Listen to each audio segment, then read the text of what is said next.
ingin memberi sedikit penerangan mengenai pusat jagaan ini.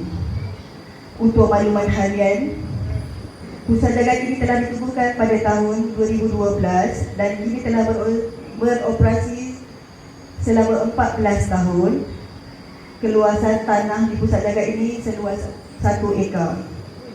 Objektif penubuhan pusat jagaan ini adalah untuk membantu dan menjaga warga emas, orang kurang upaya, mualaf dan bekas-bekas pesakit hospital yang tiada tuntut oleh keluarga.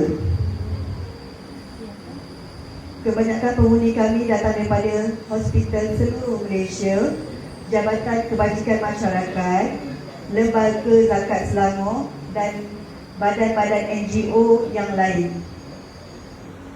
Jumlah penghuni di pusat jagaan ini terdiri daripada 70 orang, iaitu 50 lelaki dan 20 wanita.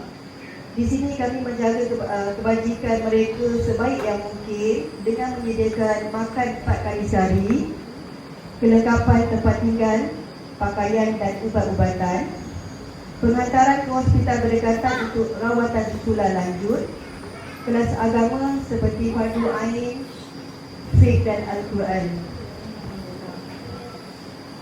Bagi melengkapkan segala keperluan dan kebajikan penghuni di sini, kami membelanjakan sebanyak RM70,000 sebulan.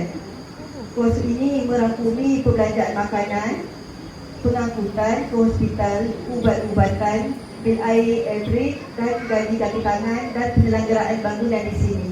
Mohon kepada tuan-tuan dan puan-puan yang ada media sosial, follow-lah kami TikTok, Facebook dan Instagram. Kami aktif di sana. Kami memang totally menggunakan sosial media sepenuhnya. Akhir kata, saya dan seluruh warga emas di pusat jagaan Al-Fikrah ini mendoakan agar segala usaha tuan-tuan dan puan-puan diberkati oleh Allah SWT. Hanya Allah sahaja dapat membantu, hanya Allah sahaja dapat mampu membalas jasa baik yang telah puan-puan berikan kepada kami. Terima kasih, itu sahaja.